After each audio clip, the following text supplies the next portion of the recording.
Hello મિત્રો, નમસ્કાર, જય Hind, Vande Mataram. Next exam crack ચેનલમાં આપ સૌ વિદ્યાર્થી મિત્રોનું સ્વાગત છે. મિત્રો, ડેઇલી કરંટ અફેર્સમાં આજે 27 નવેમ્બર 2024ના કરંટ અફેર્સને લગતા મહત્વપૂર્ણ પ્રશ્નો આ વિડીયોમાં કવર કરવામાં આવ્યા છે, જે આવનારી તમામ કેન્દ્ર અને રાજ્ય લેવલની સ્પર્ધાત્મક પરીક્ષા માટે અત્યંત ઉપયોગી સાબિત થશે. તો મિત્રો, જોઈએ 27 નવેમ્બર 2024ના રાષ્ટ્રીય, આંતરરાષ્ટ્રીય અને વૈશ્વિક કરંટ અફેર્સને લગતા તમામ મહત્વપૂર્ણ પ્રશ્નો.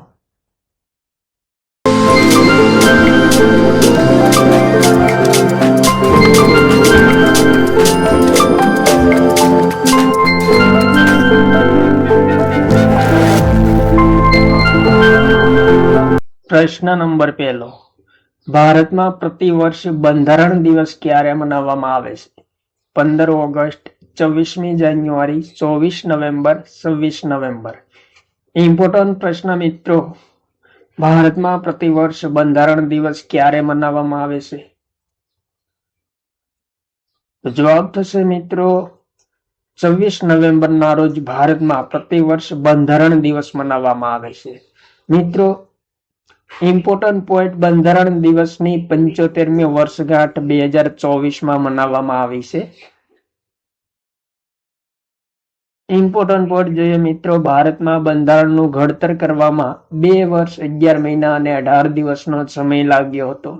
26 નવેમ્બર 1949ના રોજ બંધારણનો સ્વીકાર કરવામાં આવ્યો હતો અને 26 જાન્યુઆરી 1950ના રોજ ભારતનું બંધારણ લાગુ કરવામાં આવ્યું હતું. ભારતના બંધારણ મિત્રો વિશ્વનું સૌથી લાંબુ અને લેખિત બંધારણ છે, જેનું લેખન કોણે કર્યું હતું? તો નારાયણ રાયજાદા બિહારી દ્વારા લેખન કરવામાં આવ્યું હતું. ઇમ્પોર્ટન્ટ પોઈન્ટ મિત્રો, સામાજિક ન્યાય અને અધિકારિતા મંત્રાલય દ્વારા વર્ષ 2015માં બંધારણ દિવસ મનાવવાની ઘોષણા કરવામાં આવી હતી. તે મુજબ 26 નવેમ્બરને વર્ષ 2015થી બંધારણ દિવસ તરીકે મનાવવામાં આવે છે.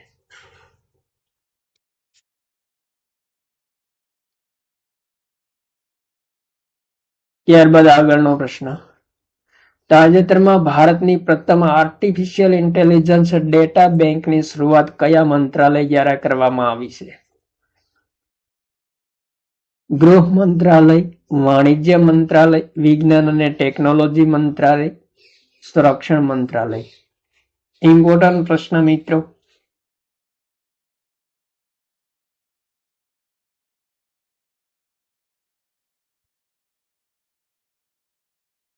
એઆઈ ડેટા બેંકની શરૂઆત કયા મંત્રાલય દ્વારા કરવામાં આવી છે? તો જવાબ થશે મિત્રો વિજ્ઞાન અને ટેકનોલોજી મંત્રાલય દ્વારા એઆઈ ડેટા બેંકની તાજેતરમાં શરૂઆત કરવામાં આવી છે. ત્યારબાદ આગળનો પ્રશ્ન. તાજેતરમાં all India governor gold cup કોણે પ્રાપ્ત કર્યો છે? Himalaya sporting club, Mohan Bagan, north east united FC, Rodrigo Hernandez. તો જવાબ થશે મિત્રો નોર્થ ઇસ્ટ યુનાઇટેડ એફસીએ all India governor gold cup પ્રાપ્ત કર્યો છે તાજેતરમાં.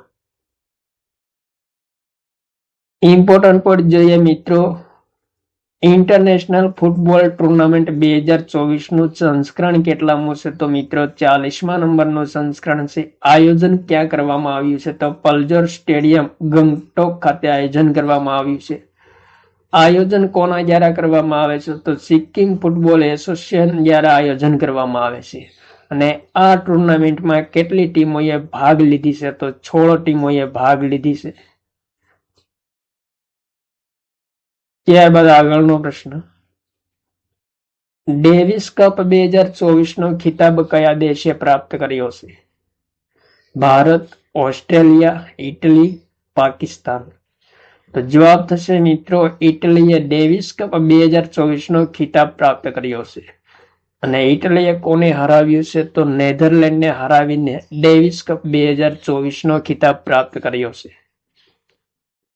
મિત્રો, ડેવિસ કપ 2024 વિશે ઇમ્પોર્ટન્ટ પોઈન્ટ જોઈએ તો એક પુરુષ ટેનિસ ટુર્નામેન્ટ છે, જેનું સંસ્કરણ કેટલામું છે 2024માં? તો 112મું છે. આયોજન 19 થી 24 નવેમ્બર 2024 દરમિયાન કરવામાં આવ્યું છે. કયા સ્થળે? તો માર્ટિના કાર્પેના એરિના ખાતે સ્પેનમાં આયોજન કરવામાં આવ્યું છે.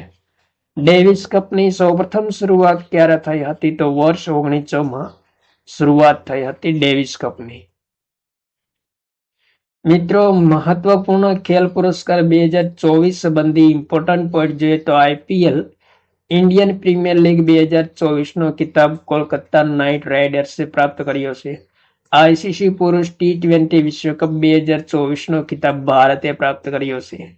રણજી ટ્રોફી 2024 નો ખિતાબ મુંબઈએ પ્રાપ્ત કર્યો છે. T20 મહિલા એશિયા કપ 2024 નો ખિતાબ કયા દેશે? તો શ્રીલંકાએ પ્રાપ્ત કર્યો છે.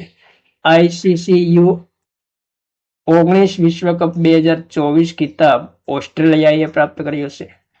કોપા અમેરિકા ચેમ્પિયનશિપ 2024 નો ખિતાબ આર્જેન્ટિનાએ પ્રાપ્ત કર્યો છે. અને ઓસ્ટ્રેલિયન ઓપન 2024 નો ખિતાબ જેનિક સિનર અને આર્યના સબાલેન્કાએ પ્રાપ્ત કર્યો છે.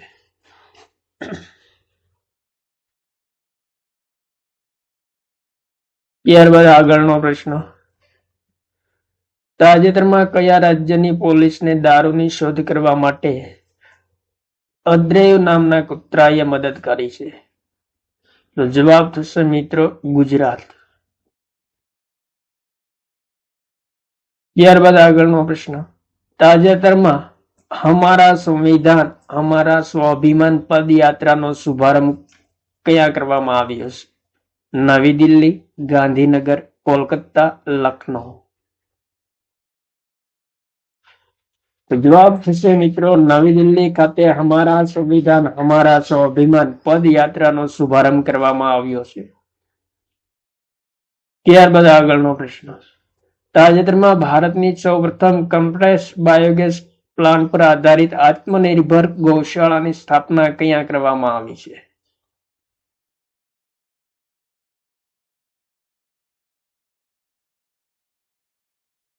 જામનગર ગુજરાત, લખનઉ ઉત્તર પ્રદેશ, ગ્વાલિયર મધ્યપ્રદેશ, વિજયવાડા આંધ્રપ્રદેશ. તો જવાબ થશે મિત્રો મધ્યપ્રદેશના ગ્વાલિયર ખાતે કમ્પ્રેસ્ડ બાયોગેસ પ્લાન્ટ પર આધારિત સૌ પ્રથમ આત્મનિર્ભર ગૌશાળાની સ્થાપના કરવામાં આવી છે, જે ભારતની પ્રથમ આત્મનિર્ભર ગૌશાળા છે કમ્પ્રેસ્ડ બાયોગેસ પ્લાન્ટ પર આધારિત. ત્યારબાદ આગળનો પ્રશ્ન. તાજેતરમાં બંગાળની ખાડીમાં ઉદ્ભવેલ ચક્રવાતનું નામ સાઉદી અરબે કયું આપ્યું છે? મોચા, દાના, ફેંગલ, ફંગસ.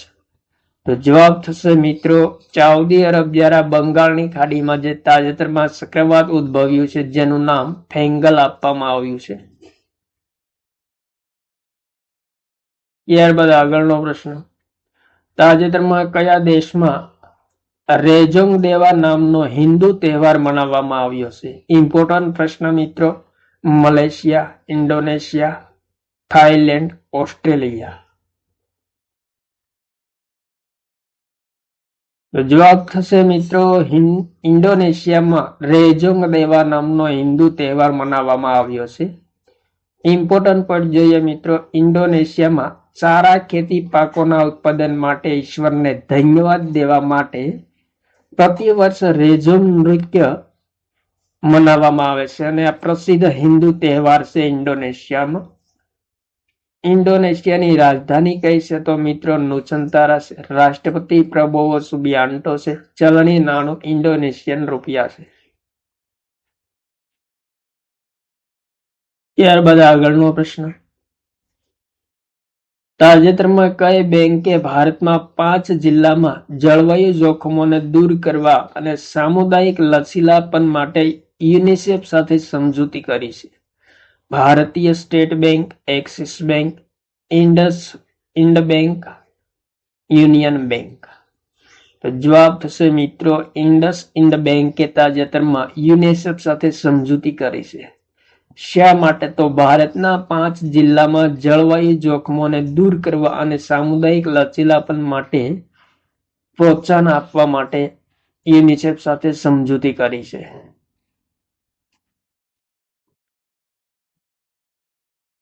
ઇમ્પોર્ટન્ટ પોઈન્ટ મિત્રો. ભારતના કયા 5 જિલ્લા માટે સમજૂતી કરી છે? તો ધારાસિવ જિલ્લો જે મહારાષ્ટ્રમાં આવેલો છે, વિરુધુનગર જિલ્લો જે તમિલનાડુમાં આવેલ છે, બહરાઈચ જિલ્લો ઉત્તર પ્રદેશમાં આવેલ છે, બેગુચરાઈ જિલ્લો બિહારમાં આવેલ છે અને બારા જિલ્લો રાજસ્થાનમાં આવેલ છે. આ 5 જિલ્લા માટે સમજૂતી કરી છે. મિત્રો, ઇન્ડ બેંકની સ્થાપના ક્યારે થઈ હતી? તો એપ્રિલ 1994 થઈ હતી. મુખ્યાલય મુંબઈ ખાતે આવેલ છે. સીઈઓ કોણ છે? તો સુમંત કઠપાલિયા છે. યુનિસેફ વિશે ઇમ્પોર્ટન્ટ પોઈન્ટ જોઈએ. સ્થાપના 11 ડિસેમ્બર 1947 થઈ હતી. મુખ્યાલય ન્યુયોર્ક ખાતે અમેરિકામાં આવેલ છે. અને ઉદ્દેશ્ય શું છે યુનિસેફનો? તો બાળ અધિકારોની સુરક્ષા કરવાનું છે. ત્યારબાદ આગળનો પ્રશ્ન, અમદાવાદમાં ગુજરાતના સૌથી મોટા વેસ્ટ ટુ એનર્જી પ્લાન્ટનું લોકાર્પણ કોણે કર્યું છે? નરેન્દ્ર મોદી, દ્રૌપદી મુર્મુ, અમિત શાહ, ભૂપેન્દ્ર પટેલ.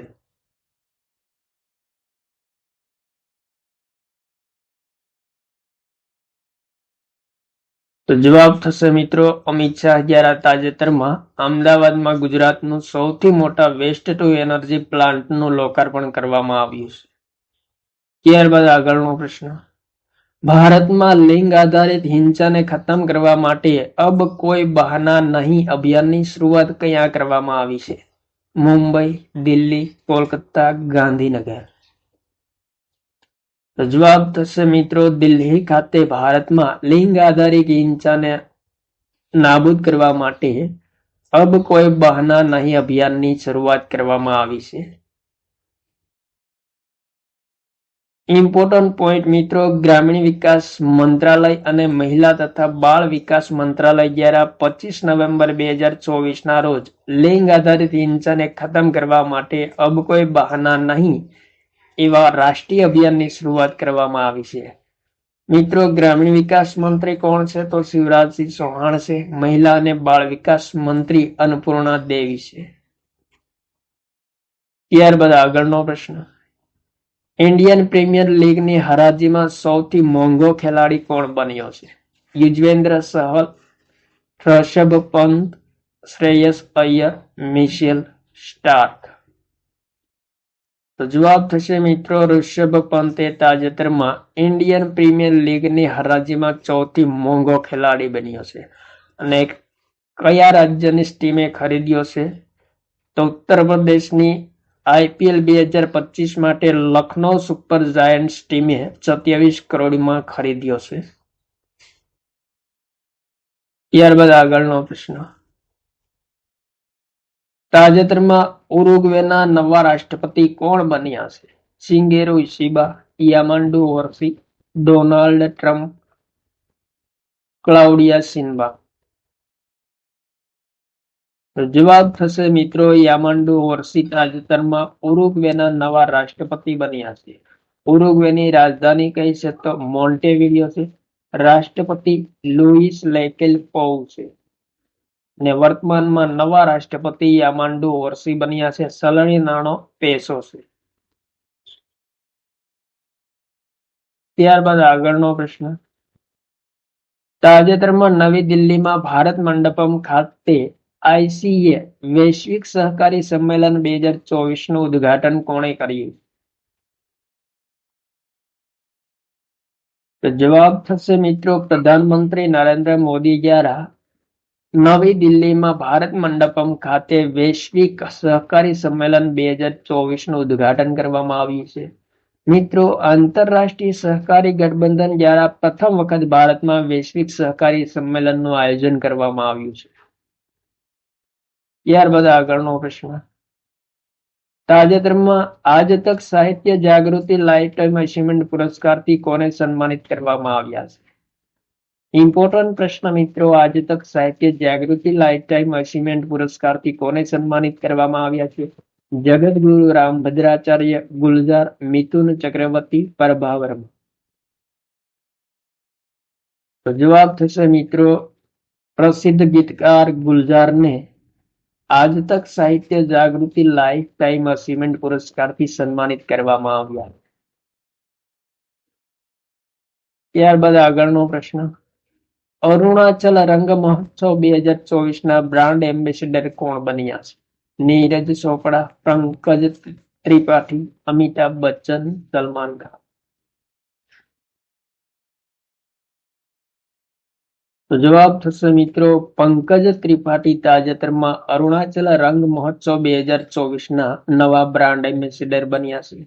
મિત્રો અરુણાચલ રંગ મહોત્સવ ઉત્તર પૂર્વ ભારતની સમૃદ્ધ સાંસ્કૃતિક ધરોહરને પ્રદર્શિત કરતો એક મહત્વપૂર્ણ મહોત્સવ છે, જેના બ્રાન્ડ એમ્બેસેડર પંકજ ત્રિપાઠી બન્યા છે.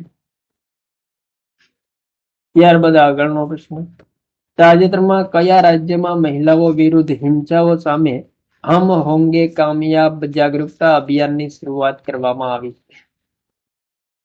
જવાબ થશે મિત્રો મધ્યપ્રદેશ રાજ્યમાં મહિલા વિરુદ્ધની હિંસાઓ સામે હમ હોંગે કામયાબ જાગૃતતા અભિયાનની તાજેતરમાં શરૂઆત કરવામાં આવી છે. ત્યારબાદ આગળનો પ્રશ્ન, ડોક્ટર વર્ગીસ કુરિયનની જન્મ જયંતિ પર રાષ્ટ્રીય દૂધ દિવસ ક્યારે મનાવવામાં આવે? ઇમ્પોર્ટન્ટ પ્રશ્ન મિત્રો. તો જવાબ થશે મિત્રો 26 નવેમ્બરના રોજ રાષ્ટ્રીય દૂધ દિવસ મનાવવામાં આવે છે. કોની જન્મ જયંતિ પર મનાવવામાં આવે છે? ડોક્ટર વર્ગીસ કુરિયનની જન્મ જયંતિ પર પ્રતિવર્ષ 26 નવેમ્બરના રોજ રાષ્ટ્રીય દૂધ દિવસ મનાવવામાં આવે છે. ડોક્ટર વર્ગીસ કુરિયનને મિત્રો શ્વેત ક્રાંતિના જનક માનવામાં આવે છે અને તેમની જન્મ જયંતિ પર 26 નવેમ્બરને રાષ્ટ્રીય દૂધ દિવસ તરીકે મનાવવામાં આવે છે. તો આ હતા મિત્રો 27 નવેમ્બર 2024 કરંટ અફેર્સને લગતા તમામ મહત્વપૂર્ણ પ્રશ્નો, જે અત્યંત ઉપયોગી સાબિત થશે. થેન્ક યુ મિત્રો. જય હિન્દ. વંદે માતરમ.